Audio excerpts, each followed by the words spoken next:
Well, then let's go ahead and get started. It is 7:18. Let's go ahead and call the meeting to order.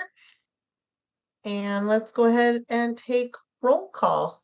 Okay. Good evening, everyone. Good evening. Okay, Trish is here. Bill Stewart. Here. Julie Chetney. Here. Pratisa Romanian. Here. Kelly Privet. Oh. Joseph Wong. Here. Sam Yi.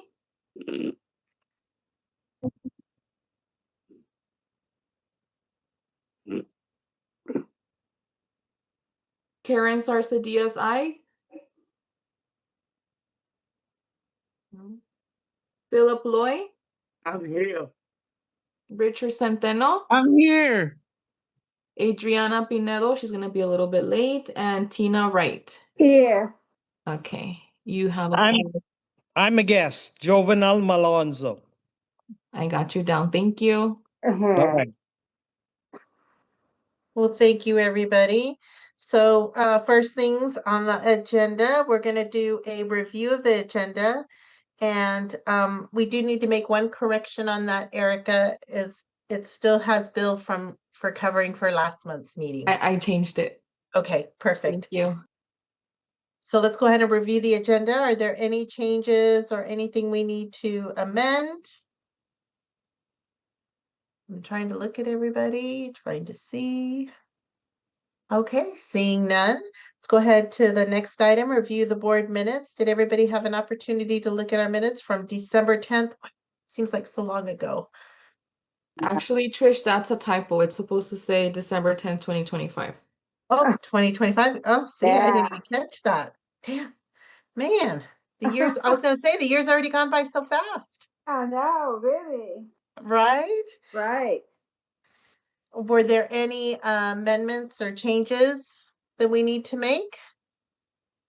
Okay, seeing and hearing none, let's go ahead and make a motion. Do I have a motion to approve the agenda and the minutes of December 10th, 2025? Good motion. Thank you, Tina. Do I have a second? I'll second. Bill, all in favor? Aye. Raise your hand or say aye. Okay, any nays? Aye. Thank you. Any abstains? Me. I don't know who else is besides me, but me. I have to abstain. But I have a reason why, so I have to abstain. Abstain. Okay, let's go ahead to the next item. Public comment. Erica, do we have public comment? Yes, we have Mr. Carl Argila. Okay. Mr. Aguila, there. Erica, can you let me know if my audio is working? Yes, sir. Go ahead. Okay, thank you. Again, board, my name is Carl Argila. I am the father of Cavan Argila, an intellectually disabled deaf client of the San Gabriel Pomona Regional Center.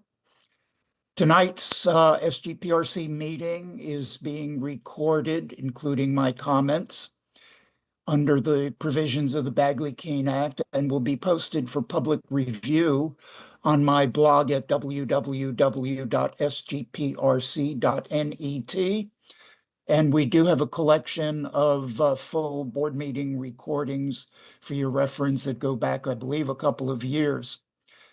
Before I make my public comment, as always, I would like to acknowledge the assistance of people who have actually improved the lives of my children, and that would be Service Coordinator Sylvia Manoa and Supervisor Jesse Romero. My son Gerardo is now in his 7th year in the self-determination program. The self-determination program is the one area of regional center services that actually seems to work. Now, board, however, I need to remind you of the situation for my son, Cavan Argila, which remains unresolved. You became my son Cavan's conservator by filing false declarations with probate court and then using your lawyers to prevent me from terminating your conservatorship of my son. Once again, board, I am asking that you terminate your conservatorship of my son, Cavan Argila. Cavan has expressed his desire that you terminate your conservatorship. He's expressed that directly to your service coordinator and to your executive director's designee, Patricia Rambo. Nevertheless, you have refused to terminate your conservatorship of my son. We have requested the removal of Patricia Rambo as the executive director's designee for my son's conservatorship because of Miss Rambo's past association with the Keith Penman administration, which seems to have created a conflict of interest situation. Also, let me remind the board that there are other issues which I have brought to the attention of management. They include the issue of communication accessibility at your deaf group home. That's the residence where you are holding my son, Cavan Argila, as a resident against his will. Your failure to recognize that the deaf community is a cultural linguistic minority. Oh, and by the way, I'm very grateful to the National Association of the Deaf. They have assigned an attorney to look into the situation of communication accessibility at your so-called deaf home. Once again, I am requesting that you terminate your conservatorship of my son, Cavan Argila. You know that my son has clearly stated that he does not want to be conserved by you. And just a reminder, as I say on every meeting, for any parent hearing my voice tonight, please take note. The San Gabriel Pomona Regional Center is not a state agency. They are a private nonprofit corporation. No matter how consumer-friendly they may appear to be, they have the power to become your child's conservator and ruin your life. Please assure that the official minutes of the board meeting accurately state that I am requesting again that you terminate your conservatorship of my son, Cavan Argila. Thank you again for your time, board. Okay, great. Thank you for that. We'll go ahead and move on to the next item, which is our consent agenda. Oh, Erica, were there any other public speakers? Nope. Okay, No, ma'am. just wanted to check. Thank you. Moving on to the consent agenda. So we have two items, or actually one item, and these items will be enacted by one motion and one vote. So I'm going to turn it over to Tim. There you are. Hello, Tim. Welcome. Happy New Year. Hi. Happy New Year to you too. Thank you. So good evening, President Gonzalez, board members, Dr. Weller, community members, DDS, and San Gabriel Pomona Regional Center staff. I'd like to present two service agreement authorizations listed in this evening's agenda for consideration by the board for approval. Each year, the San Gabriel Pomona Regional Center submits its plan to the Department of Developmental Services for its Community Resource Development Plan, or CRDP. The projects we request are based on input from our community needs survey that is sent out each year. In June 2025, SGPRC sought input from individuals served, families, vendors, and SGPR staff about what types of services to develop to address unmet needs. We use this input as a guiding tool to propose projects to the Department of Developmental Services for special funding. Based on the results of the survey, two specialized residential facilities were identified. SGPRC applied for and was awarded funding from the Department of Developmental Services to support these two projects. Through a competitive RFP process, two organizations were selected to develop these projects. So the first contract authorization is for California Enhanced Behavior Support Services, also known as CEBSS, CEBSS. Through our survey, it was identified that we had a need to develop a specialized residential program for children ages 12 to 17.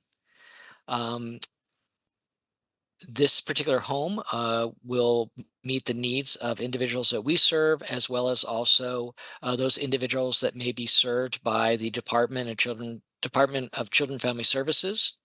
The project will allow the selected residential service provider, CBES, to develop a specialized residential facility with a behavioral and mental health component. In addition, this particular home will be have a capacity to serve 4 individuals. So there'll be 4 bedrooms with at least 1 room as a non-ambulatory, or being able to serve somebody that is non-ambulatory. The second project, also based on feedback that we had received from our community, was the need to develop a specialized residential service home for seniors 60 years or older, served by San Gabriel Pomona Regional Center, who have an increased need for nursing services and behavioral supports. This residential home will also have 4 single rooms, with at least 3 of the rooms being able to accommodate somebody who is non-ambulatory. Both homes will be located in San Gabriel Pomona Regional Center service area and will be licensed by Community Care Licensing. The first home as a group home for children, and the second one as a residential care facility for the elderly. Both will be vendored under the new service level system set by the department as part of the rate reform as level 7 residential care facilities. And so unless there are any questions, I'd like to ask the board's consideration. Thank you, Tim. We appreciate all that information. Let's Tim, see. I just have one question for you, and it's just, once again, sheer curiosity. When you say that there's like 1 or in the children's home and at least 3 in the elderly home for a non-ambulatory, is that a requirement then that the individual in that room has to be that, or does that? That's a great question. No. So when we go through the process to have a home licensed, we have to work with various other entities, including the state fire marshal. And so there are certain requirements if a room is to be designated to serve an individual that could be considered non-ambulatory, and that could be someone that uses a wheelchair, it could be a walker, they may have a intellectual disability which would prohibit them from being able to get out on their own should a fire alarm or something go off. And so a lot of times we'll have additional exits outside of the room, we'll have ramping, different types of fire alarms, also what are called fire rated doors for safety of the individuals. So what we want to do is we always want to have a setting when we're developing those, especially with state funding, where people would be able to be served regardless of what their condition is. So with the children's home, we're looking at 1, based on our experience, maybe an individual has to have a surgery or something of that nature and they're temporarily non-ambulatory, so that we'd be able to serve them. So, and then with the elderly, yeah, I'm also elderly, so things start to happen, and you may have these different types of situations. So we want to make sure in that elderly facility that more of the rooms are able to accommodate that. Now, to your question as to whether or not the person in that room particularly has to meet that criteria, no. But again, we want to make sure that our homes are able to serve folks. They don't have to be displaced. They can be served in that setting as they go through different stages in their lives. Great, thank you. I was just wondering whether that room would sit empty with the possibility that somebody who's non-ambulatory. Thank you. Tim, another question. I know we are on the planning stages, right? Yes. So do you have a timeline when approvals can be made and when construction can be made? Is it 5 years from now? Is it 4 years from now? Also an amazing question. Well, because these funds are utilized by the state, we do have certain requirements and parameters. Because these particular projects are over $250,000, we do need to seek approval from our board of directors before we can start that service agreement process with the providers that have been selected.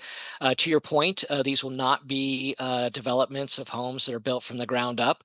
We'll be actually looking for pre-existing homes within our service area that we can make physical plant modifications to meet the various requirements for our individuals: ramping, grab bars, rolling showers, other types of things. So we have a very finite time to utilize these funds. So we have approximately 2 years from the date that we're able to secure a service agreement with the providers to actually being able to serve those individuals, because those funds, if we're not able to get these projects done, would revert back to the state. So we work with the providers. We have a great team here. We have some really wonderful relationships with our partners, both at licensing as well as fire marshals, to get these projects up and running. So really, hopefully, we can get them done in a 2-year period, again, because we're not doing a ground up. To your point, if we were doing a build from the ground up, oh my goodness, that takes so much time. And so that's typically why we don't do that. Great, thank you, Tim. Yes, Tina. Tim, what about the clients who are on like 24-hour care? Okay. Do you have like how rooms up